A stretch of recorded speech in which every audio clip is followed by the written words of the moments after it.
If you wander about 1,800 miles from Madagascar into the middle of, well, basically nowhere, you'll reach the Kerguelen Islands. This remote French territory is one of the most isolated places on Earth. There's no airport, no native population, not even Wi-Fi, just brutal winds, freezing rain, and rough seas. But this place also hides a massive secret beneath the water, because what you perceive above sea level is only the tip of something far bigger, the peaks of an enormous landmass that mostly sank into the ocean. We're talking about the Kerguelen Plateau, a lost, sunken continent. This is a big, mostly submerged volcanic plateau in the southern Indian Ocean. It sits about 1,900 miles southwest of Australia and is nearly 3 times the size of Japan. But don't bother trying to spot it on a world map, because to really see it, you'd have to dive deep. And I mean that literally, since big chunks of it now lie more than 6,000 feet under the ocean. Now, it wasn't always like this, though. For long stretches of time, large parts of the Kerguelen Plateau were above sea level, forming a huge microcontinent. That was roughly between 100 million and 20 million years ago. Back then, scientists think this land was covered in dense forests, packed with trees like araucarias and cypresses. But it wasn't exactly peaceful. Active volcanoes were everywhere, with lava flows probably spilling across the land. And not to mention the dinosaurs. There's some evidence that lizards and dinosaurs once lived there, but they were likely the smaller ones, not the big scary kind. Another cool theory is that the Kerguelen Plateau once acted like a long land bridge connecting Antarctica and India. People believe that for a long time, but more recent research suggests it's probably not true. Even back then, there were still huge stretches of open water separating these landmasses. But anyway, today the trees are gone, and those ancient volcanoes are quiet, hidden underwater. So, you might be wondering, how did this whole chunk of continent sink and basically disappear? Well, we'll get to that in a second. But first, we need to answer a basic question. How did the Kerguelen Plateau form in the first place? Well, our story starts about 130 million years ago. Back then, Earth had Gondwana, a giant supercontinent that included what are now South America, Africa, India, Australia, and Antarctica. But eventually, it began to break apart. And during that long, dramatic breakup that happened over millions of years, the Kerguelen Plateau was born. And it basically exists thanks to something called the Kerguelen Hotspot. The Kerguelen Hotspot is a region deep inside Earth where super hot melted rock slowly rises toward the surface. You can think of it like a steady underground burner, melting rock in the same spot for a very, very long time. And even though the hotspot stays put, Earth's outer shell keeps moving above it. So as the seafloor drifted over the Kerguelen hotspot, huge amounts of melted rock spilled out, cooled down, and stacked up, layer after layer. Over about 30 million years, that process built a massive mound of volcanic rock on the ocean floor. At the peak of the eruptions, it may have added around 7 to 8 inches of lava every year. To put that into perspective, that's enough new lava to fill about 184,000 Olympic-sized swimming pools, if there were that many. And little by little, that volcanic pile kept growing, bigger and bigger, higher and higher, until it finally rose above sea level and became the Kerguelen Plateau. But then, something strange happened. Over the last 20 million years, this landmass started to sink, slowly but steadily. Today, most of it sits roughly 3,300 to 6,600 feet below sea level, and only a couple of spots have managed to stay above water. One of them is the Kerguelen Islands, that French territory we mentioned earlier, and the other is the McDonald Islands, which belong to Australia. Okay, but how did all the rest of it sink? Well, continents don't end up underwater because they suddenly drop like stones. Instead, this process happens because Earth's surface slowly bends, stretches, and shifts over very long periods of time. The outer shell of the planet is broken into huge pieces, the tectonic plates. These plates float on a hotter, softer layer of rock beneath them, known as the mantle. When a continent gets pulled apart by forces deep inside Earth, its crust stretches out, gets thinner, so it starts to sit lower. And as it drops, the ocean doesn't come rushing in all at once. Instead, seawater slowly spills over the edges, flooding the lowest areas first and turning dry land into shallow seas. Meanwhile, the rock underneath cools down, and when it cools, it contracts and sinks, which pulls the surface down even more. On top of that, sediments keep piling up, almost like heavy blankets, adding extra weight and pushing the crust lower and lower. And that's basically what happened to the Kerguelen Plateau. Parts of it once rose above sea level and even had forests, but the sheer weight of all that basalt, along with shifting tectonic plates, gradually pushed it back down into the deep ocean. In the end, only the highest volcanic peaks stayed above water, and those are the islands we see today. Now, here's a big question. If most of it is underwater, can we still call it a continent? Well, in a way, yeah. In fact, scientists have described it as a microcontinent since the 1970s. And that's because what really separates continents from ocean basins isn't whether they're above water, it's the type of crust underneath. Earth basically has two main kinds of crust, rising and deep dish. Wait a minute, that's pizza crust. Oops. The Earth's crust comes in either continental or oceanic. Continents are made of continental crust. It's thicker, lighter, and usually much older, so it tends to sit higher and form land. It's also more granite-like in composition, formed from magma that cools slowly deep underground before it hardens. Then there's oceanic crust. That's what the ocean floor is made of. It's thinner, heavier, and much younger, so it sits lower and stays underwater. And it's mostly made of basalt, formed when rock in the Earth's mantle melts and rises up. Now here's where the Kerguelen Plateau gets really interesting. Even though the whole region is basically underwater, it isn't just normal ocean floor. And even though it's built from huge amounts of basalt, it doesn't behave like typical oceanic crust. Since this basalt was piled up over millions of years, the crust there became much thicker than normal oceanic crust. It also contains fragments of continental crust from the breakup of Gondwana. So that's basically why we consider it a continent. But you're not going to see the Kerguelen Plateau listed as one of Earth's main continents, just like Europe or Africa. And honestly, it's mostly because it would be a headache. A lot of people don't realize this, but the way we label continents is based more on convention than on one strict scientific rule. Because if we started teaching that the Kerguelen Plateau counts as a continent, we'd have to take a serious look at a bunch of other places too, like Zealandia, this almost completely submerged chunk of continental crust in Oceania. And it doesn't stop there.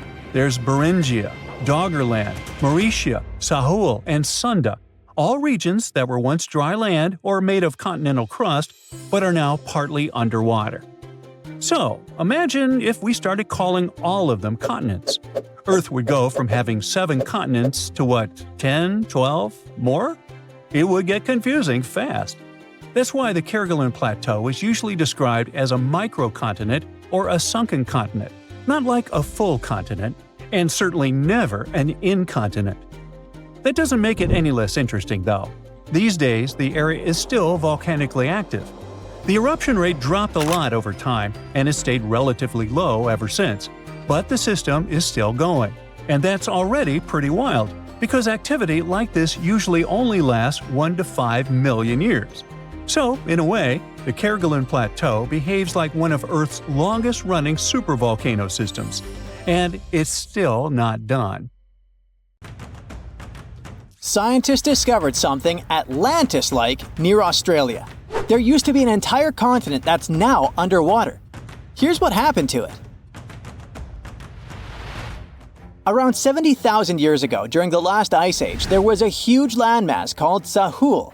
It was located in the southwestern Pacific Ocean. This ancient supercontinent connected what we now know as Australia, New Guinea, Tasmania, and the Aru Islands into one giant piece of land. Imagine lush tropical rainforests surrounded by beautiful mountains. Sahul's tallest mountains were in the New Guinea highlands, with peaks reaching over 13,000 feet. This beautiful place was home to a variety of unique animals, most of which were pouched creatures.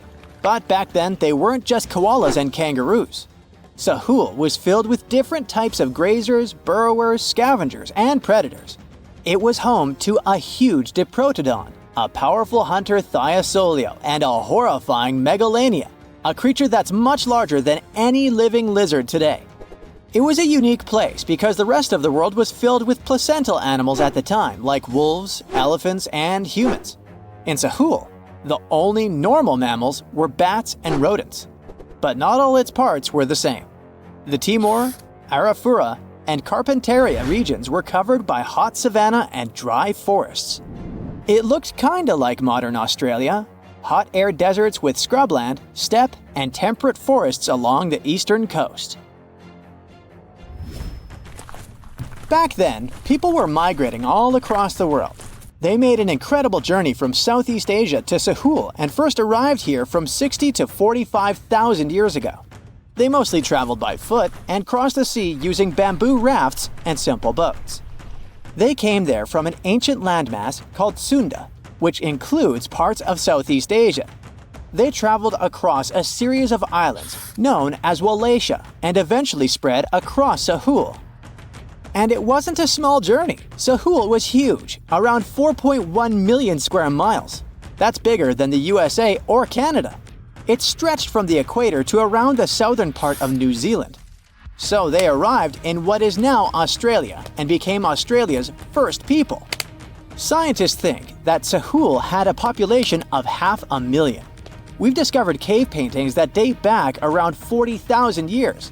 It's a hunting scene depicting an anoa, or miniature buffalo, facing figures of humans and animals. Researchers are trying to figure out how these early settlers moved across Sahul and where we might find archaeological evidence of their journey. To do this, they created a landscape evolution model. The simulation showed how Sahul changed between 75,000 and 35,000 years ago. It showed potential migration routes and archaeological sites. Humans likely traveled along coastlines and rivers. But how did Sahul get submerged off the coast of Australia, similar to the mythical Atlantis? During the last ice age, much of the Earth's water was locked up in large ice sheets and glaciers. The sea levels were much lower than they are today. After that, the global temperatures increased. The ice sheets melted and the sea levels rose, flooding the land bridges that once connected different parts of Sahul together. About 8,000 years ago, New Guinea separated from mainland Australia, and then, about 6,000 years ago, Tasmania did the same. We still can explore the underwater parts of Sahul thanks to new technology. Divers explore and collect samples directly from the ocean floor. Underwater drones can go to places that are too deep or dangerous for humans to explore. And with sonar mapping, scientists use sound waves to create maps of the ocean floor. It's like using an echo to see what's underwater. The sound waves bounce off the seabed and come back, helping us create a picture of what it looks like. Deep underwater, archaeologists have found stone tools and other artifacts. They also discovered fossils of animals like Diprotodon and Thylasolio. By studying the underwater terrain of Sahul, they learned about the ancient rivers, lakes, and coastlines that existed during the Ice Age. But Sahul isn't the only underwater continent. Sahul isn't the only hidden gem of Southeast Asia. Take Sundaland, a place made up of Sumatra, Java, Borneo, and some other islands. This place was crazy huge during the Ice Age, but now almost fully underwater. Almost, but not entirely. The parts above the ocean are teeming with life. If you like birds, check this place out. It has almost a fifth of the world's bird species. You can spot colorful birds like the Java hawk eagle and the Bali starling among the lush forests. It's also a home to a fourth of Earth's fish species. Sundaland's waters are a haven for marine life, even the most exotic animals like the Asian arowanas. It's also a treasure trove of flowers. That's where you can find Rafflesia and Titan arum, the world's largest flowers. This makes it very similar to Zealandia. Zealandia is a long, narrow piece of land about half the size of Australia. It broke from Antarctica about 100 million years ago. Just like Sundaland, it isn't fully underwater. 7% of it stayed above sea level. This sticking out little piece is what we now call New Zealand, along with Stewart Island and some smaller islands. These pieces of Zealandia are lush and warm. They're packed with volcanoes, mountain ranges, beautiful natural geysers, and hot springs. Local people, Maori, use these hot springs for cooking. People place corn, eggs, and vegetables in baskets and lower them directly in the hot springs. Sometimes they cook food in a pit oven using heated rocks. Another hidden world is known as Argoland. This mysterious landmass was once part of Australia, back when dinosaurs chilled around. It drove scientists crazy for decades. They knew it existed because it left a huge stretch on the ancient seafloor, the Argo Abyssal Plain. About 155 million years ago, it broke off from Australia, saying bye-bye. The continent drifted somewhere north, and when it reached Southeast Asia, it just vanished. Scientists had no idea where it went, but recently they finally found its remains. Turns out, poor Argoland's lower parts started drowning into the Sunda Trench, a horrifyingly deep oceanic pit. The Earth's crust sunk into the mantle. Meanwhile, the upper parts of Argoland were pushed upward, grabbing the younger rocks on land. Because of this, Argoland broke apart into a bunch of smaller pieces. These pieces formed parts of Borneo, Java, Sulawesi, and other regions. The remains are buried under Indonesia and Myanmar. Imagine a colossal landmass the size of Greenland, Greater Adria. Its journey began about 240 million years ago when it broke away from the supercontinent Gondwana. It started moving north, and after 100 million years of enjoying the warm seas, it suddenly crashed into Europe and shattered into pieces.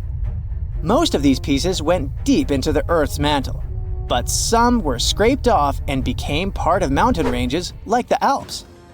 Today, the remnants of Greater Adria are scattered across more than 30 countries, from Spain to Iran. That's why they're hard to look for.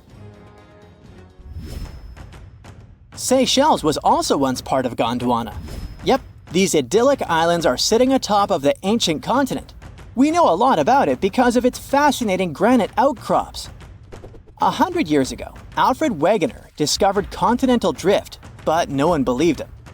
These granite outcrops helped him prove that he's not crazy and that tectonic plates really are moving. The Seychelles broke off from India and Madagascar and eventually became a sad loner in the Indian Ocean. This probably happened because of some insanely active volcanoes in the Deccan Traps. But now the islands are home to unique species both on land and in the coral reefs nearby. Mauritius broke off from India after the dinosaur wiping. Along its journey, it stretched into a long ribbon-like shape and also broke into pieces. Now it's all scattered beneath the Indian Ocean. Scientists stumbled upon this lost land by studying tiny ancient crystals called zircons. These zircons are like time capsules. They date back an astonishing 660 million to 2 billion years. That's even older than Mauritius itself. These ancient crystals hinted that there's another Atlantis somewhere nearby. Turns out there are hidden continents all around the world, and maybe we'll discover more of them in the future. You've probably heard about the mysterious sea state of Atlantis. It was a high-tech utopia where people lived happily, but then something happened, and Atlantis disappeared from the face of the earth. Many people believe that this city lies at the bottom of the Atlantic Ocean. But what if we've been looking in the wrong place all this time? What if it's somewhere different from where they're trying to find it? What if all this time Atlantis was in the middle of the Sahara Desert? Well, this unexpected theory has some evidence, but to study this version, you first need to understand what Atlantis was and how we got to know about it. The very first mention of the mysterious city was in 360 BCE. Ancient philosopher Plato wrote about Atlantis. His work Dialogues described Atlantis as a rich land with advanced technologies. Its inhabitants were powerful, intelligent, and beautiful, like superhumans. He described in detail the structure of the city. and this was the main reason why many people believed in the existence of Atlantis.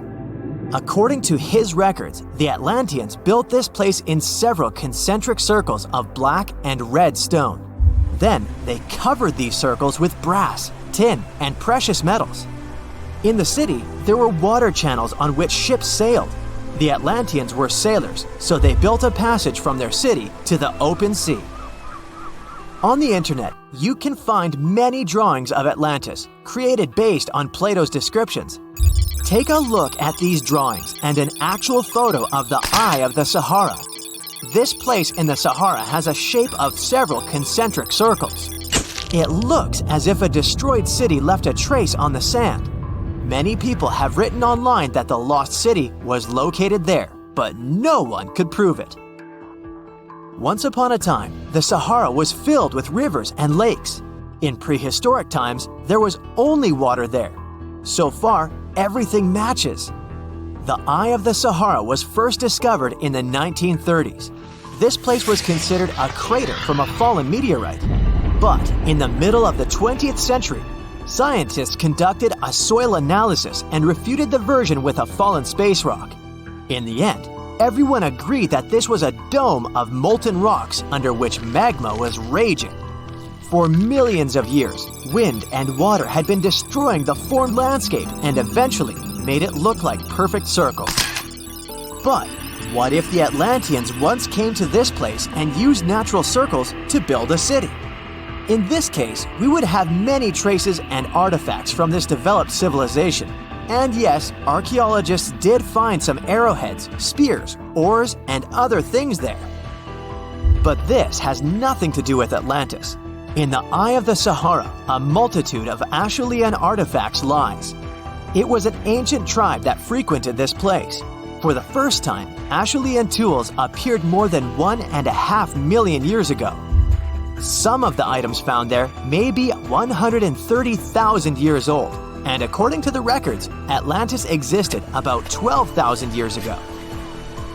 Archaeologists found no artificial structures in this place. There was also no debris or traces of a large city.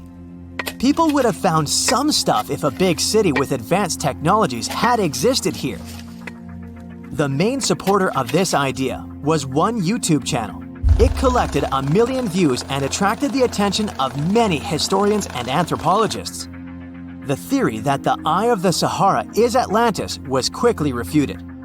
People found too many discrepancies between this place and the description of Atlantis. The author tried to catch the viewer's attention by presenting external similarities between the natural landscape and the fictional ancient city. Another popular theory claims that Atlantis was a real continent located off the Bahamas, but then this city was swallowed up by the Bermuda Triangle. According to this legend, the city ruins still lie at the bottom of the triangle, but there's no confirmation of this theory either. Writer Charles Berlitz invented it. Adherents of this theory claim that the walls and streets in the western part of the Bahamas might be the ruins of Atlantis. But scientists disagree. They have proven that these walls are natural formations of coastal rocks. There are also rumors that the story of Atlantis was inspired by an actual historical catastrophe, the Black Sea Flood.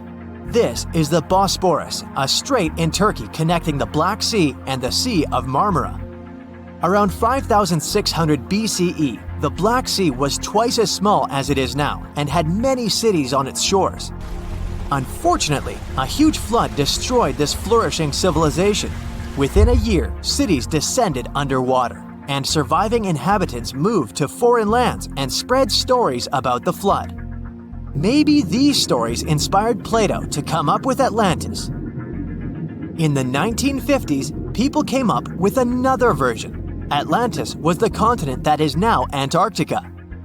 Tens of thousands of years ago, a warm continent with a developed city shifted to the northern part of our planet because of the movement of Earth's crust.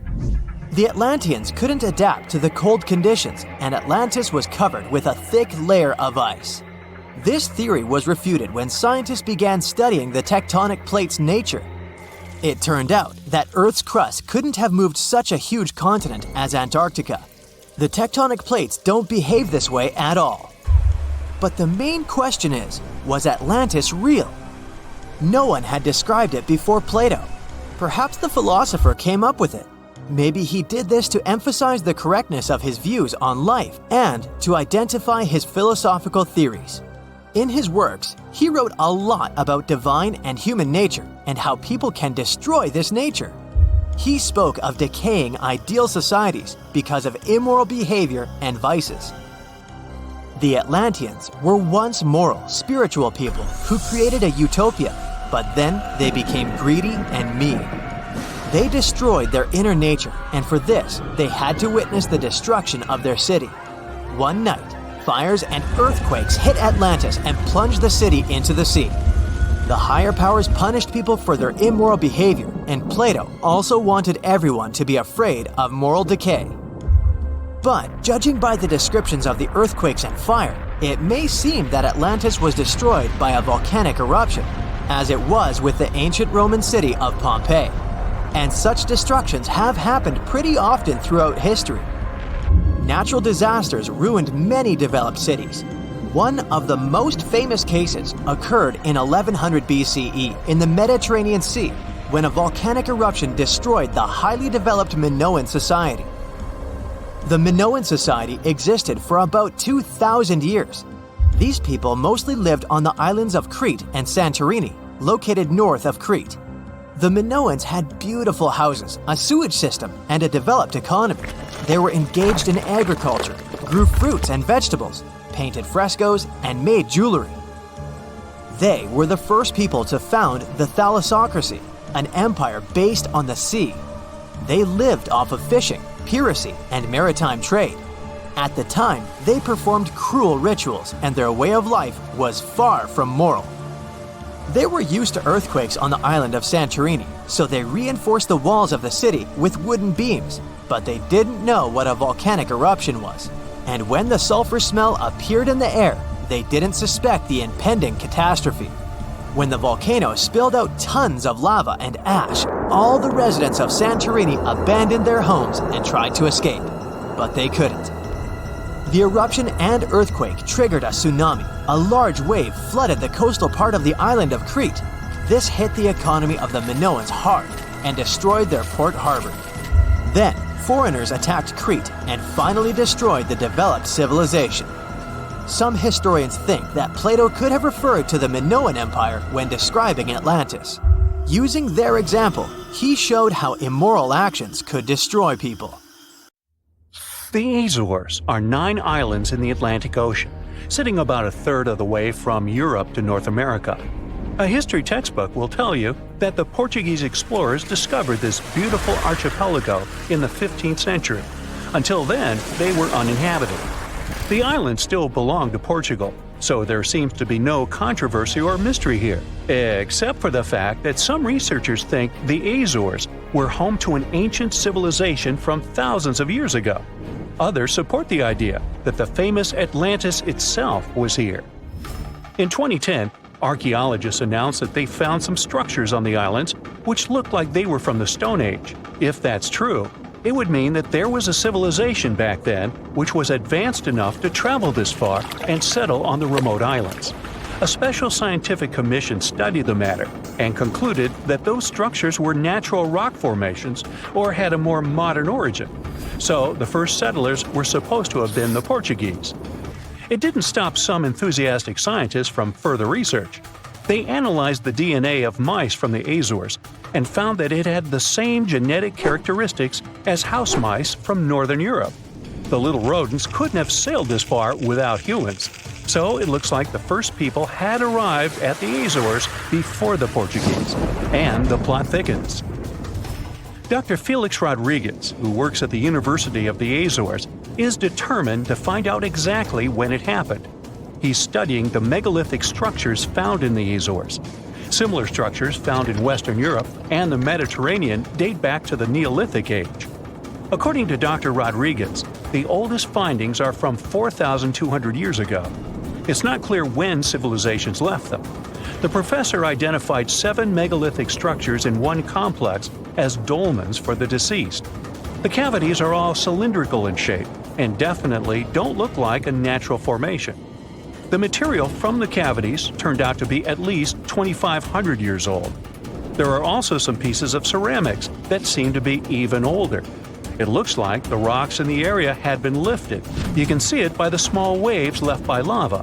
It's thick and sticky, so it can't leave vertical marks. Someone must have moved the rock from its horizontal position. Another interesting finding is some stone anchors with holes found by the sea. Similar ones were used in the Mediterranean and on the Atlantic coast of Europe, dating back to 1000 and 2000 BCE. The 15th century Portuguese were advanced sailors and never used stone anchors, only metal ones. The scientists also managed to find a structure built right in the volcanic tuff. It looks somewhat similar to the ones built in the Mediterranean that are at least 2,000 years old. These structures are called columbariums and were used to store the ashes of the deceased. They also found something resembling an oven next to it, so they could be a part of one complex. There's also a basin in the middle, and it's not the only one on the island. It looks like they had a special meaning to their builders. There are channels around the construction. They connect the 4 basins, and the sun lights each of them at different times of the year. It was all carefully planned, as they were lit the brightest during winter and summer solstices and autumn and spring equinoxes. The water passed through all the basins and went directly into the sea. It could have been a purifying ritual. Now, some people are skeptical about the findings and believe they're all parts of a fortress from the 16th century. Professor Rodriguez is determined to prove it's all much older. There must have been some ancient civilization here that could have left because of the volcanoes that go crazy every 50 years. Antonieta Costa, a postdoctoral student at the University of Porto in Portugal, is also sure that the first people came to the Azores in prehistoric times. She has studied standing stones with small openings, explained as cuts for quarrying the stones. Costa believes they are part of a calendar system. She noticed that none of the slits in the rocks were aligned with the cardinal east direction.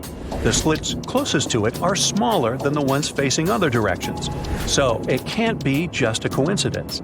It also looks like the slits are aligned with the solstices, and that's what makes Costa think it could be a calendar. She also thinks the inscriptions left on slabs of bedrock on the islands are much like those maps that were left on the rocks during the Stone Age in mainland Europe. Another interesting theory about the Azores is that it could have been the location of the famous Atlantis, which was lost under the sea. Since the Azores archipelago is in the middle of an ocean, it could technically be a perfect place for that. A 20th century scholar quoted Plato to prove this theory was right. The Greek philosopher suggested that Atlantis was in between the continents.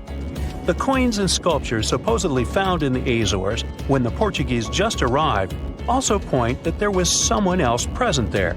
And way more recently, in 2013, a sailor found a huge structure looking like a pyramid off the Azores coast. It was most likely a large submarine volcano, but it's much cooler to think it was some big deal in Atlantis, right? Peru has its own mystery.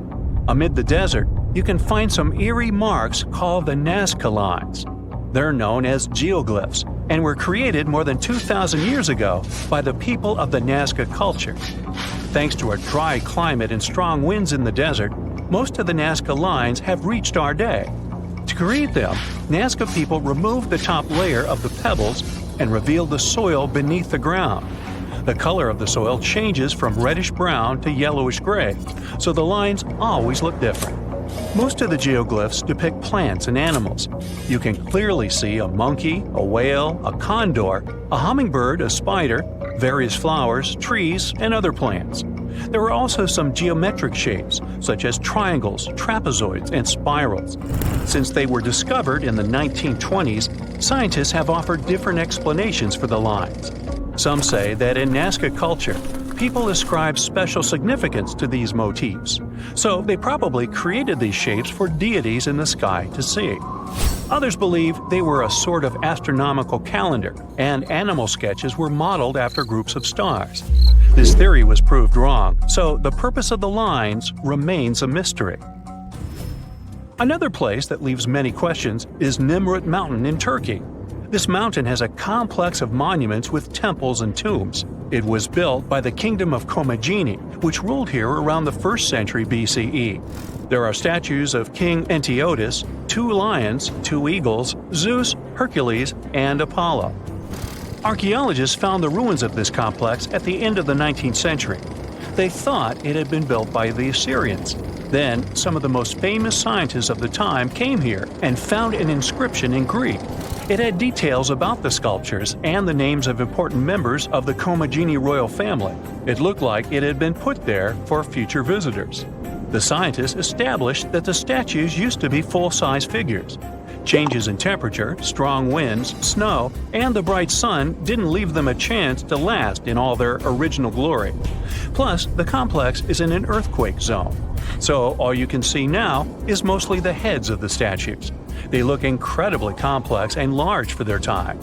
The biggest question is, how did the people who lived thousands of years ago manage to create such huge sculptures on top of the mountain?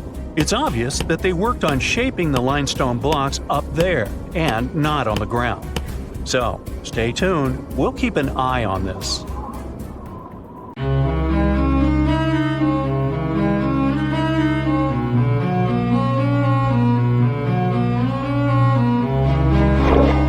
Question for you. Do you think Atlantis could be real? It remains as one of history's greatest mysteries. The legend began with Plato, all the way back in ancient Greece. The tale of a civilization that formed and prospered before our own. Atlantis was supposedly a highly technological society, much like the Mayans. But, as the legend says, due to the people's greed, they were punished by a flood that destroyed and submerged their cities. Different theories try to guess Atlantis' location. Some say it was in the Mediterranean Sea. Some say it's beneath the Bermuda Triangle. But, as science has shown us, Atlantis may be only an allegory for humankind. Today, you'll discover several amazing underwater cities that you have never heard of. They existed indeed and are not just a myth. We're taking you on an excursion to the underwater city of Baia, which is on the coast of Italy. Known as the Las Vegas of the Roman Empire, Baia was a resort city. The Roman elite traveled there for recreation. Imagine an open-air spa. That was Baia. You can visit the submerged town by scuba diving and get close to that perfectly preserved, magnificent Roman sculpture. A true underwater wonder. You can spot the crumbled temples and buildings through glass-bottom boats. This is a moss-covered museum in Claudio's Nymphaeum. To your left, you can see a collection of classical Greek statues. Swimming down the Via Herculeana, you'll arrive at Villa Aprotio. Villas are Italian-style houses, and here you can admire their original marble floors. Notice the black and white patterns and the astounding shapes they make. Next, you'll arrive at Portus Julius. Can you see the collapsing wall structures at the bottom of the seafloor? You'll see well-preserved columns and limestone floors. Behold the ruins of the thermal baths of Lacus. The remaining multicolored mosaics are something great to see. You'll see their orange, blue, and green tiles if you get close enough. At Pisoni's Villa Pila, you'll see 25 preserved Roman pillars. Notice the arches, the frescoes nearby, and the magnitude of this well-kept treasure. The city was located over natural volcanic vents, so there were hot springs to be used at will. People went there looking to have an excellent time.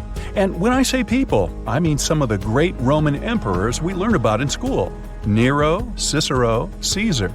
But around the 8th century, the city was sacked and the luxurious town was abandoned. Slowly, the water level rose and the city started to drown. You are on a summer vacation off the coast of Greece, 4 hours outside of Athens, in the Peloponnese Peninsula on Pavlo Petri.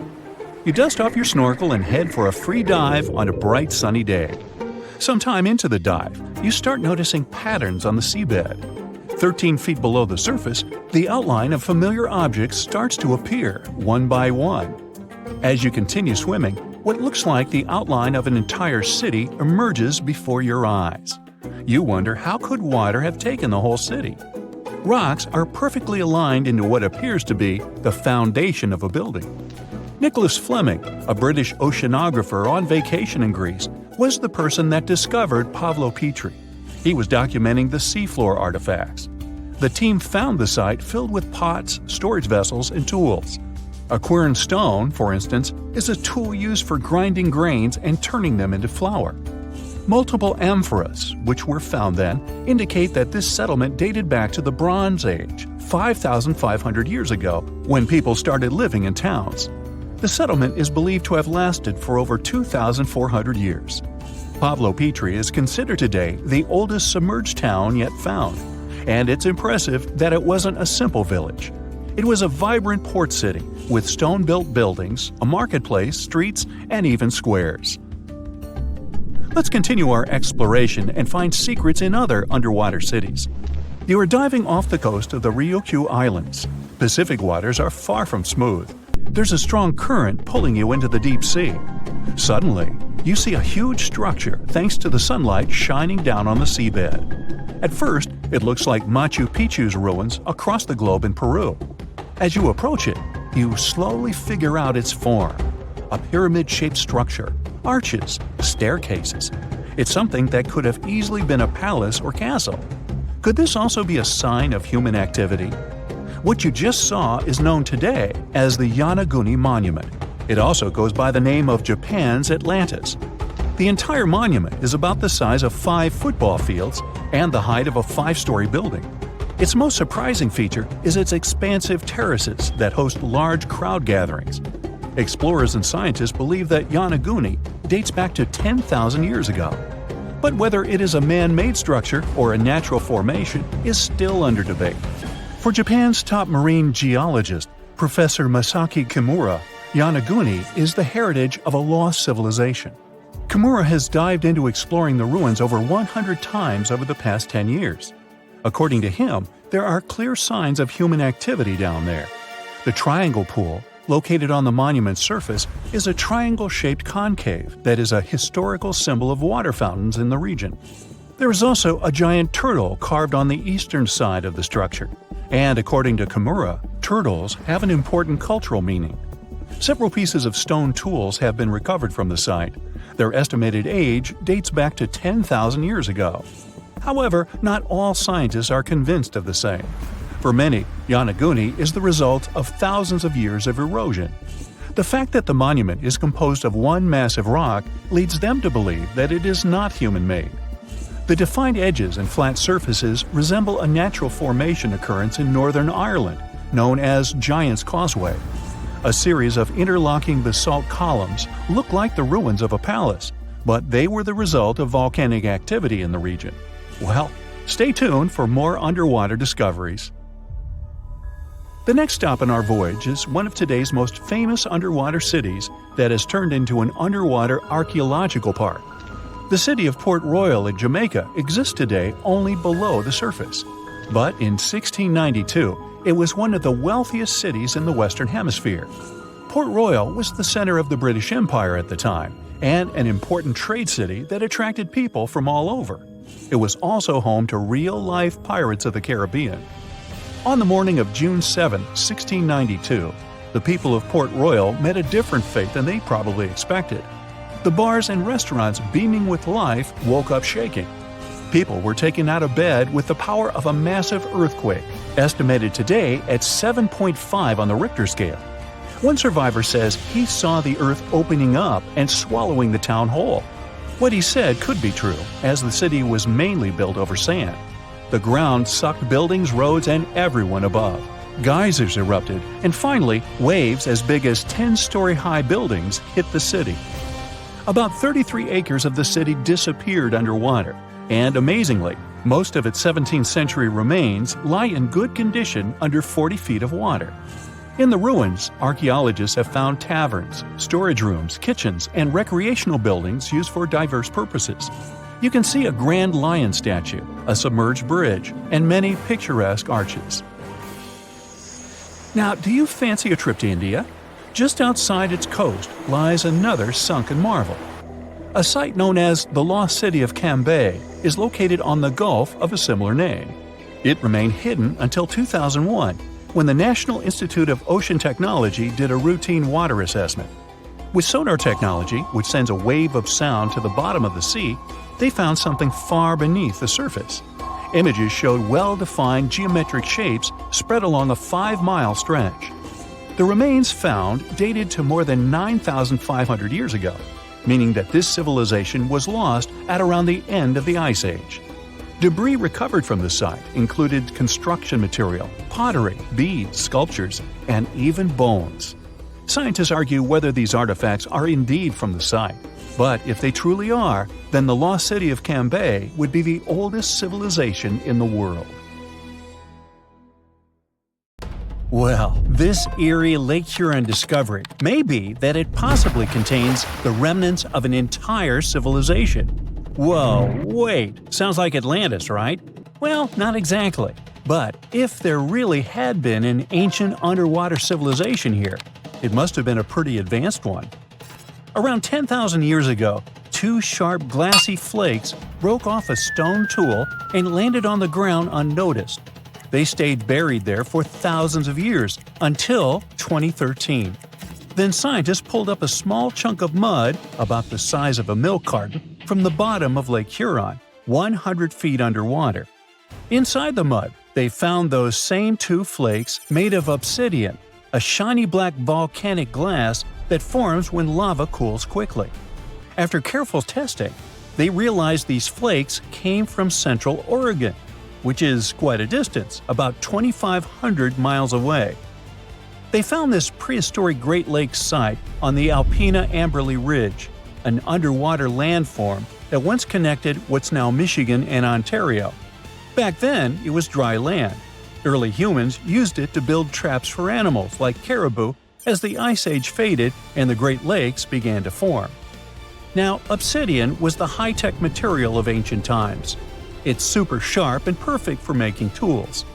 If you study the flakes carefully, it's obvious that humans made them.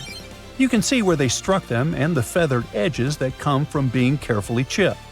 That means people were not only crafting tools here, but they also had access to obsidian that came from incredibly far away. It was likely possible through a huge trade network that spanned across the continent. For over 100 years, people have guessed that ancient societies might have existed beneath the Great Lakes, but no one had proof. That's why work on this submerged archaeological site is so important. A team of researchers has been trying to learn more about the 10,000-year-old ruins and the civilization that left them behind for over a decade now. Lake Huron's icy water acted like a time capsule that helped preserve things for thousands of years. So far, researchers have found not only unique stone tools, but also ancient trees with roots still intact and underwater peat bogs that preserved seeds and leaves. It was like an Ice Age version of Pompeii, a scene frozen in time. These discoveries are also helping scientists create new technologies and ways to do underwater archaeology. They've engaged sonars, underwater robots, and divers so far. Now, it's pretty cool that the tools they found on the Alpena Amberley Ridge were way smaller than other tools from the same era found nearby. That might mean a different group of people lived here, and they had their own unique way of life. Even the peat bogs they found, which are about 9,500 years old, hold secrets. They're full of pine needles, seeds, and leaves that could reveal what the environment was like back then. Usually stuff like this breaks down quickly on land, but the cold freshwater preserved it. The Michigan team is working with scientists in Cambridge, England, to extract DNA from the remains. If it works, it could finally confirm what animals lived there, and maybe even more. There are still years of discovery on this prehistoric Great Lakes site ahead. Another famous submerged archaeological site is the lost city of Pavlo-Petri.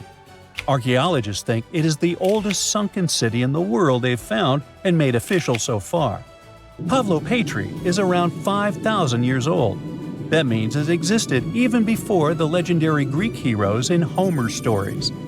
Scientists first spotted it way back in 1904, and then mostly forgot about it until 1967, when Nicholas Fleming rediscovered it. He described it as a Bronze Age city now lying under about 10 to 13 feet of water. A year later, he returned with a team of scientists to study the ruins. Over 6 weeks, using just hand tapes and a basic grid, they managed to map out the city. They found that it covered almost 1,000 feet by 500 feet and had at least 15 buildings, courtyards, 5 streets, 2 tombs, and around 37 small stone graves. They also found signs that the ruins continued onto the nearby island of Pavlo-Petri itself. They dug up some amazing pottery, obsidian, and chert blades, and even a tiny bronze figurine that may date all the way back to 2800 BCE. Most of the buildings, though, came from the period between 1650 and 1180 BCE. Then scientists left the site alone again until 2009, when a super team of researchers launched a new 5-year project to really dive deep into the history of Pavlo-Petri. This time, they had digital mapping tools and better diving equipment, so they could explore and even excavate underwater. They found another 97,000 square feet of buildings, including a large hall and hidden streets. Plus, they dug up even more pottery that showed people had been living in the city from about 3000 BCE to 1100 BCE, and that the city once had a population of 500 to 2,000 people. No one knows for sure how the city ended up underwater, but many scientists think it was because of an earthquake, maybe around 1000 BCE, or even as late as 375 CE. Because it's the oldest underwater city ever found, some people even believe Pavlo-Petri might have inspired the legend of Atlantis. Another contestant for the Atlantis title lies near Japan. Back in 1986, a local diver was exploring the waters near the Ryukyu Islands when he found a giant structure made of perfectly shaped steps and sharp edges. It was 82 feet underwater. Today, the Yonaguni Monument is one of the most mysterious underwater sites on the planet. The structure is nearly half a football field in size. It looks like a massive stone pyramid with layers of platforms and steps stacked one on top of another. No one really knows where it came from or who built it. Some experts think the monument might be more than 10,000 years old, which would make it older than the Egyptian pyramids. One theory is that it could be the last remains of a lost civilization called Mu, a mythical Pacific society kind of like Atlantis. Others believe an ancient culture that lived in Japan as early as 12,000 BCE might have built it. But many scientists and geologists are skeptical about this possible underwater ancient civilization, even though Yonaguni has narrow passageways, arched openings, and right angles that almost look like city blocks. They say that the site looks a lot like natural rock formations, like the Giant's Causeway in Northern Ireland, for example. The whole monument is still connected to a bigger chunk of bedrock, which means it wasn't built piece by piece. And the way the layers of rock are stacked probably has more to do with earthquakes and tectonic movement. It's located in the very active Pacific Ring of Fire. One marine geologist kept going back down there, and every time he found something new. He says he spotted tool marks in the rock, symbols carved into stone faces, and even rock formations shaped like animals. He believes these carvings point to a culture that came from mainland Asia. He said he had identified 10 different structures off Yonaguni, including a ruined castle, a triumphal arch, 5 temples, and even a huge museum. These buildings seem to be connected by roads and channels, and some parts are surrounded by what could be giant stone walls. The explorer believes the city is at least 5,000 years old, based on stalactites found in underwater caves nearby, which would have only formed after the caves flooded. His supporters say they have never seen an earthquake create shapes like this, above or below water. But skeptics blame it all on erosion and insist that whirling underwater currents and sea creatures left holes in the rock. Now, if you want to form your own opinion about it, the spot is open for visitors, and it's definitely a super fun diving experience. The lost city of Atlantis may have actually been found. No, really. 2 researchers were working in the waters off the coast of Cuba when they discovered the ruins of what looked like an ancient submerged city. That happened about 20 years ago, and yet no one really talks about it today. It's like the authorities just took the research, locked it away in some top-secret room, and decided no one else should know about it. But why? Well, I'm going to tell you. Back in 2001, Paulina Zalitsky, a marine engineer, and her husband, Paul Weinswig, were hired to explore the waters off Cuba's western coast. They had two main objectives: to search for old shipwrecks, possibly hiding treasures like gold and jewels, and to locate valuable oil and natural gas deposits deep underwater. They were using a sonar. Basically, this equipment is like a sound-based radar. It sends out sound waves underwater, and when those waves hit something, like a sunken ship, they bounce back. The system can figure out where and how far the object is just by listening to the echo. So, the couple was scanning the seafloor with this equipment more than 2,000 feet below the surface. And then, out of nowhere, they found something way more interesting than gold or oil. They found stones. Not just any stones. I'm talking huge, perfectly arranged stones. Kind of like a mini version of the pyramid at Chichen Itza. Or even better, like a bunch of tiny submerged Chichen Itzas. Yep, they saw that. Or at least, they think they did. The thing is, sonar doesn't work like a camera. It definitely doesn't record video or take actual pictures underwater. What it does do is create images using sound. And those images are usually just outlines or shapes, kind of like a blurry black and white sketch. It shows you where things are, but not exactly what they look like. And that's exactly what happened back then. The equipment started producing images of these perfectly organized stone structures, and it really looked like some kind of urban development. I mean, the site was just too organized, too symmetrical to be just random rocks. But it sounded too good to be true. I mean, this discovery could totally change everything we know about ancient civilizations on the American continent. So the scientists decided it would be too irresponsible to announce anything without finding more evidence first. And that's why they decided to go back to that same spot. This time they sent down an underwater remotely operated vehicle to actually see what was going on beneath the sea. See? This robot was basically an underwater cameraman. And yep, it confirmed it. There was definitely something strange down there. It looked like an ancient city made of huge, smooth blocks of granite. These rocks were about 8 feet by 10 feet. Some were in pyramid shapes, others were circular. Some seemed to be deliberately cut and then stacked on top of each other, while others appeared isolated from the rest. Together, they looked like they were forming corridors and outlines of rooms. It was like finding large buildings in the middle of an underwater desert. These images were enough for Zalitsky to seal the deal. Back then, she confirmed that this amazing structure, her words, could have been a large urban center. Again, her words. Then the couple started to speculate. They said that these structures were probably built more than 6,000 years ago, which would make them older than the Great Pyramids of Egypt. It's even older than the famous Maya, the civilization that used to live in the Americas and is known for their ancient and advanced temples. The research also suggested that these structures might belong to a civilization that lived on the American continent thousands of years ago, and that we didn't even know about. This supposed civilization once thrived on a 100-mile land bridge connecting Cuba to Mexico's Yucatan Peninsula. But then, something catastrophic happened. According to their theory, the Earth's faults shifted beneath the surface, leading to a massive earthquake. Then, in the blink of an eye, the entire bridge was destroyed. The land was swallowed up by the sea and ended up at the bottom of the ocean, and this civilization disappeared.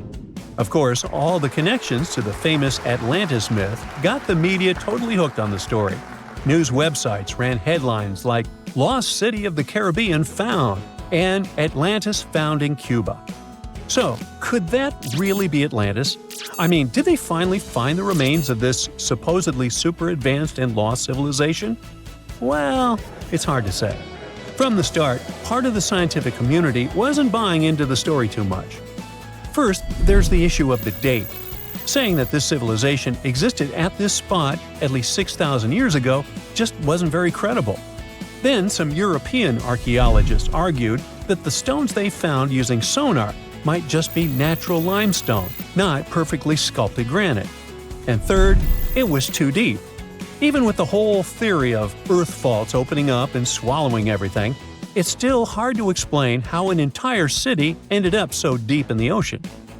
For comparison, there is Heraklion, a real ancient Egyptian port city that got submerged. Today, it is only about 19 feet underwater. But this so-called Atlantis city is at depths between 2,000 and 2,460 feet. See how that's totally different, right?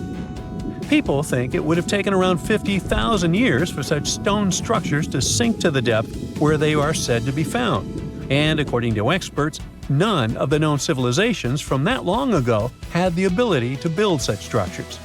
But for Zalitsky, yes, it was possible. She still believed in the fault theory to explain how this land ended up at the bottom of the ocean so fast. Big movements of the Earth's tectonic plates are usually followed by things like volcanoes and earthquakes. So, according to her, it's a powerful event, and the island sinking could have happened really quickly. This earthquake theory could also explain why some of the megaliths on the seafloor look organized while others don't.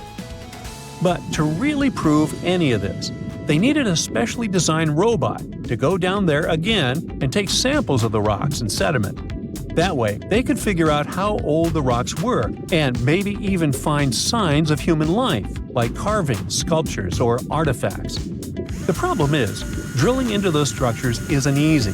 They look like granite, and drilling granite that deep underwater is seriously tough. And more than anything, they needed money to do it, a lot of it. So maybe they just never got the funding. Because even with all that initial hype, no further explorations or studies were ever reported. And that lack of follow-up sparked a lot of speculation. Some people even wondered if the story got shut down on purpose, like maybe the authorities wanted to keep something top secret. As if this underwater city was built by some kind of higher extraterrestrial being, and they just don't want us to find out.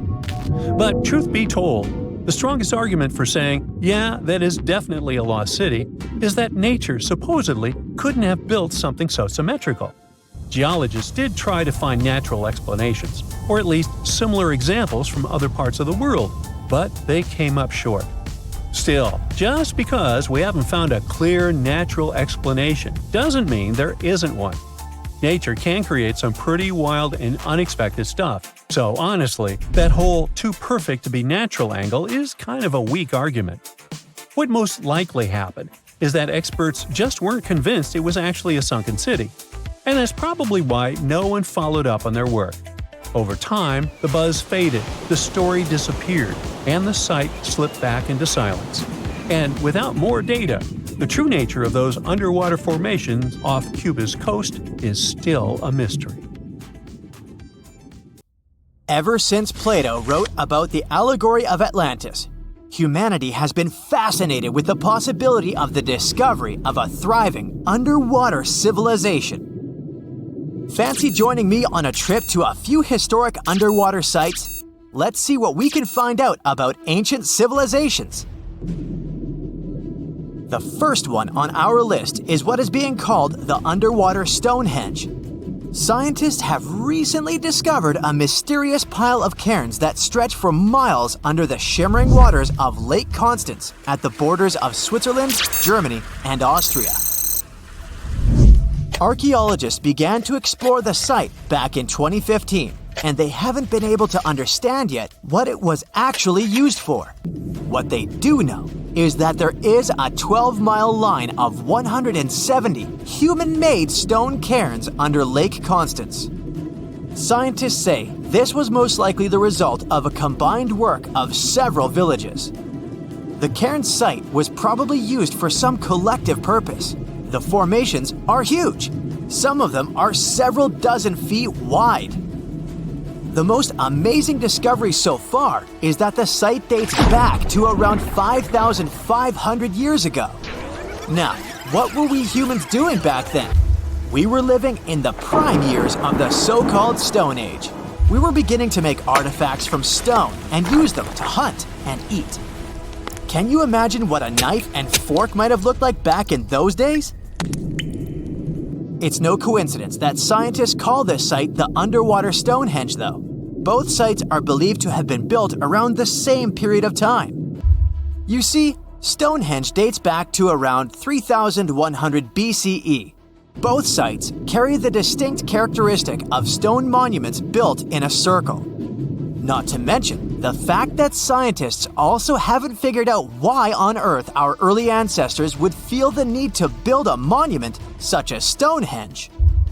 Well, the mystery of Lake Constance hasn't been solved yet. Who were the Neolithic people from this area? And for what purpose did they go through such an amount of work and effort to build this huge stone site? Next, we're taking you on a tour of the Ryukyu Islands just off the coast of Japan. You're diving deep down to an archaeological site. But I should warn you, the waters of the Pacific Ocean are far from smooth. It doesn't take long before you see a huge structure, thanks to the sunlight shining down on the seabed. At first, it looks like Machu Picchu's ruins located across the globe in Peru. As you approach the site, you slowly figure out its forms. A pyramid-shaped structure, arches, staircases. It's something that could have easily been a palace or a castle. Could this be a sign of human activity? What you've just seen is known today as the Yonaguni Monument. It also goes by the name of Japan's Atlantis. The entire monument is about the size of 5 soccer fields and the height of a 5-story building. Its most surprising feature is its expanse of terraces. Explorers and scientists believe that Yonaguni might be 10,000 years old. But whether it's a human-made structure or a natural formation is still under debate. For Japan's top marine geologist, Professor Masaki Kimura, Yonaguni is the heritage of a lost civilization. Kimura has dived to the bottom of the ocean to explore the ruins over 100 times over the past 10 years. According to him, there are clear signs of human activity down there. On the monument's surface, there is a triangle-shaped concave that is a historical symbol of water fountains in the region. There's also a giant turtle carved on the eastern side of the structure. And, according to Kimura, turtles have an important cultural meaning. Several pieces of stone tools have been recovered from the site. Their estimated age is around 10,000 years. However, not all scientists support this theory. For many, Yonaguni is the result of thousands of years of erosion. The fact that the monument is composed of one massive rock leads them to believe it's not human-made. The defined edges and flat surfaces resemble a natural formation in Northern Ireland, known as the Giant's Causeway. The basalt columns look like the ruins of a palace, but they're actually the result of volcanic activity in the region. Now, you're flying to the coast of Greece, 4 hours away from Athens. More specifically, you're in the Peloponnese Peninsula. You dust off an old snorkel and head for a free dive on a bright sunny day. Sometime into the dive, you start noticing patterns on a seabed. 13 feet below the surface, outlines of familiar objects start to appear, one by one. As you continue swimming, what looks like the outline of an entire city emerges in front of your eyes. Are you wondering how water could have taken the whole city? Rocks are perfectly aligned into what appears to be the foundation of a building. This is Pavlopetri, an ancient city you've probably heard about for the first time. It was discovered by Nicholas Fleming, a British oceanographer, when he was on vacation in Greece. He had heard rumors about Pavlopetri's existence and indeed found several artifacts on the seafloor. He went back to the area a year later with the team. They found a site filled with pots, storage vessels, and tools. A kernstone, for instance, is a tool used for grinding grains and turning them into flour. Multiple amphoras indicate that this settlement dates back to the Bronze Age, 5,500 years ago, when people started living in towns. The settlement is believed to have existed for over 2,400 years. Today, Pavlopetri is considered the oldest submerged town ever discovered. And what's impressive is that it wasn't a simple village. It was a vibrant port city with stone buildings, a marketplace, streets, and even squares. The next stop on our voyage is one of today's most famous underwater cities that has been turned into an archaeological park. The city of Port Royal in Jamaica exists only below the surface, but in 1692 it was one of the wealthiest cities in the Western Hemisphere. Port Royal was the center of the British Empire at the time and an important trade city that attracted people from all over the region. It was also home to real-life pirates of the Caribbean. On the morning of June 7, 1692, the people of Port Royal met a different fate than they had probably expected. The city woke up shaking. People were thrown out of their beds by the power of a massive earthquake, ranking 7.5 on a Richter scale. One survivor said he had seen Earth opening up and swallowing the whole town. What he said could be true, as the city was mainly built on sand. The ground swallowed buildings, roads, you name it. Geysers erupted, and finally, waves as big as 10-story buildings hit the city. About 33 acres of the city disappeared under the water. Amazingly, most of its 17th century remains are still in good condition under 40 feet of water. Archaeologists have found taverns, storage rooms, kitchens, and recreational buildings used for diverse purposes. You can also see a grand lion statue, a submerged bridge, and many picturesque arches. Of course, I saved the best for last: India. Just off its coast lies another sunken marvel. A site known as the Lost City of Cambay is located in the Gulf with a similar name. It remained undiscovered until 2001, when the National Institute of Ocean Technology made a routine water assessment. With the help of sonar technology, which sends a wave sound to the bottom of the sea, they found something far beneath the surface. Images showed well-defined geometric shapes spread along a 5-mile stretch. The remains date to more than 9,500 years ago, meaning this civilization was lost at around the end of the Ice Age. Debris recovered from the site included construction material, pottery, beads, sculptures, and even bones. Scientists argue whether these artifacts are indeed from the site, but if they truly are, then the lost city of Cambay might be the oldest civilization in the world. Now, the Mariana Trench is the deepest and probably the most enigmatic place on Earth, whatever that means. Bizarre creatures, such as deep-sea anglerfish, frilled and goblin sharks, barrel-eyed fish, hatchet fish, live in a crescent-shaped trench in the Western Pacific. Just 3 people have ever descended down the Challenger Deep in the southern end of the Mariana Trench. There, at a depth of almost 11,000 feet, vents are bubbling up carbon dioxide and liquid sulfur. Mud volcanoes erupt under the pressure 1,000 times greater than at the surface.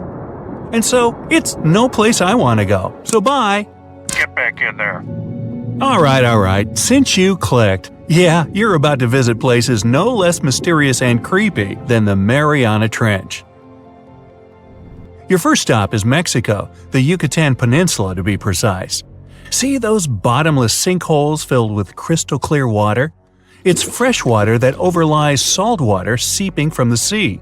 The sinkholes are called cenotes. The Mayans believed these natural wells were the gateways to the underworld. Thousands of cenotes, created by collapsed limestone bedrock, form one of the world's longest underwater cave systems.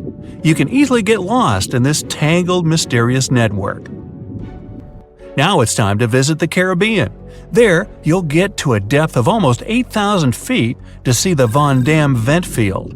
The hydrothermal vents fire out streams of muddy, scalding water with a temperature reaching 400 degrees Fahrenheit. That's almost enough to bake a pizza. These mounds are made of talc, a substance you can find in baby powder. The Van Dam vent field is an oasis for odd species. One of those is kind of a creepy shrimp without eyes. Instead, they're equipped with patches of light-sensitive cells on their backs. Now, you don't have to travel far away. The next enigma on your list is also in the Caribbean. Just off the coast of Belize, there is a giant sinkhole. It's also blue. Yep, that's the Great Blue Hole. The thing is about 1,000 feet across and more than 400 feet deep. Once, a long time ago, this hole was a cave until rising waters filled it, making it collapse in on itself. The deeper you descend into the Great Hole's crystalline waters, the darker it becomes. You see tons of stalactite-filled caves, but don't even try to enter them unless you want to get hopelessly lost. Once you reach a depth of 50 feet, you notice the water shimmer. That's the invisible line dividing the sinkhole's salty top from the freshwater abyss. Time to get out of there. Who knows what you might come across in the murky depths? Your next destination is off the Pacific Northwest coast. Almost 500 streams of methane bubbles were discovered there several years ago. Because of the bubbles, the vents got the name champagne seeps, which sounds better than the fart spas. Scientists are still puzzling over this phenomenon. Where does the methane come from? Underwater cows? Why is its temperature warmer than that of the surrounding ocean? And most importantly, what would happen if you managed to light a match somewhere near a large bubble? Methane is a highly flammable gas, and setting a methane bubble on fire, well, you get the picture. And now you're off to Iceland. The plan is to dive into Silfra, a fissure filled with pure glacier water. This 206-foot deep crack is the only underwater place on the planet where you can touch two continents at once. The deeper you go, the darker it becomes. The rocky landscape looks otherworldly. Divers who dare to visit this incredible place risk having their gear frozen, getting hypothermia, or not surviving whatsoever. After all, the water temperature in Silfra Fissure is about 35 degrees Fahrenheit year-round. Your next destination is Scotland. Okay, cue the bagpipes. If you dive in the Gulf of Corryvreckan, a narrow strait between two islands, you'll see massive underwater rocks and deep holes. They create the third largest permanent whirlpool on the planet, the Corryvreckan Maelstrom. The water moves through the strait at breakneck speed. It hits the underwater rocks, and the place looks like a pot with boiling water. The waves, created in the process, sometimes reach a height of 15 feet, and you can still hear the roaring whirlpool from 10 miles away. It's believed the Corryvreckan Maelstrom has swallowed dozens of sailors over the centuries. They were caught unaware by the ferocity of this natural phenomenon and pulled underwater in the blink of an eye. Okay, enough bagpipes. Your adventures are getting more and more extreme. You're heading for Antarctica. There, in the Southern Ocean, you'll find the Ross Sea Ice Shelf. Say that 5 times real fast. Later, not now. It's roughly the size of Spain, with the ocean underneath containing as much water as the North Sea. Once, scientists drilled all the way down through this enormous chunk of ice. Imagine their astonishment when they found life in those extreme conditions. The researchers came across dozens of mysterious species not known before. The most unnerving were upside-down swimming fish and overturned sea anemones hanging in the frigid waters. Hopefully, bizarre places with a notorious reputation don't frighten you. Well, too bad, because you're about to visit the Bermuda Triangle. It's an area between Bermuda, Florida, and Puerto Rico where planes and ships seem to vanish in thin air. For the first time, this place attracted a lot of attention in 1945. That's when 5 U.S. Navy planes disappeared during training. Before radio contact was lost, the flight leader said, "We're entering white water. Nothing seems right." After that, the planes with 14 men flying them disappeared. Even scarier, a rescue plane with 13 people on board never came back as well. Some people believe the mythical city of Atlantis lies at the bottom of the triangle. They claim its inhabitants use extraterrestrial technologies to sink ships and crash airplanes. Others blame rare and unexplored natural phenomena, for example magnetic anomalies, or massive pockets of flammable methane gas. There we go again. Then, if a bolt of lightning ignited a giant methane bubble near a ship or a plane, this could probably make it sink without a trace, except the smell. But methane is found everywhere all over the world, and it never behaves this way. Some experts aren't sure there's a mystery to explain whatsoever.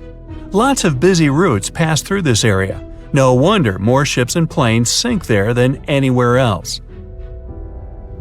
Now, prepare some warm clothes. You're heading for the north again. Your destination is Cape Desolation in Greenland. Nice place.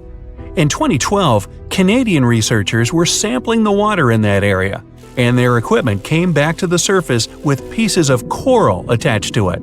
That's how a cold water coral reef was stumbled across.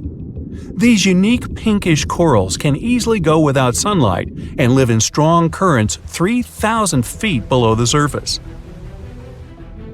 Another unique spot you can't miss lies between Greenland and Siberia. The Gakko Ridge is the deepest and most remote portion of the global mid-ocean ridge system. In some places, it reaches the depth of more than 3 miles. It's only natural the darkest corners of this underwater world remain unexplored. Fascinating chemical reactions happening at the bottom of the ridge produce hot fluids rich in minerals. They spew, like freshmen at a rush party, from seafloor vents. And since these vents are isolated from the rest of the ocean, they're hot spots for bizarre creatures found nowhere else in the world. Your next stop is just off the coast of Cuba. Circular columns, paved floors, symmetrical stone structures. That's what the Cuban underwater city looks like. What happened there? Why was a large city abandoned at a depth of more than 2,000 feet? Lots of people believe those are the ruins of a long-forgotten civilization. But scientists have their doubts. They claim the lost city is nothing but a natural phenomenon that appeared about 5 million years ago. The disc and donut structures often appear around the areas of the seafloor where natural gases break free. Again with the gases. When you come to visit the Sargasso Sea in the middle of the North Atlantic Ocean, you won't find its shores. Instead, it's surrounded by powerful ocean currents. These are the same currents that turn the sea into a gigantic convention for dense brown seaweed. In the 19th century, a French ship was discovered in the Sargasso Sea. Its sails were set, but not a single crew member was on board. This mysterious disappearance made people believe the seaweed was carnivorous. The Sargasso Sea is indeed a weird place. It's always eerily calm and unnaturally warm, even though it's surrounded by the churning, freezing waters of the Atlantic Ocean. Could one of these bizarre places become a home to the largest marine predator ever, the megalodon? The giant shark's teeth, some larger than an adult man's hand, have been found pretty much all over the world. But since these creatures preferred warm, shallow waters, they lived along the coastlines of all continents except Antarctica. In other words, it'd be a waste of time to search for the giant predator in the depths of the Mariana Trench, in Greenland, or in Mexican cenotes. But then, could it choose the waters of the Caribbean to hide from the hustle and bustle of the modern world? Don't get your hopes up. There's been no proof the megalodon does exist these days. It wasn't a shy, elusive animal, and still, no one has seen this shark lurking around recently. Not even near the fart spas,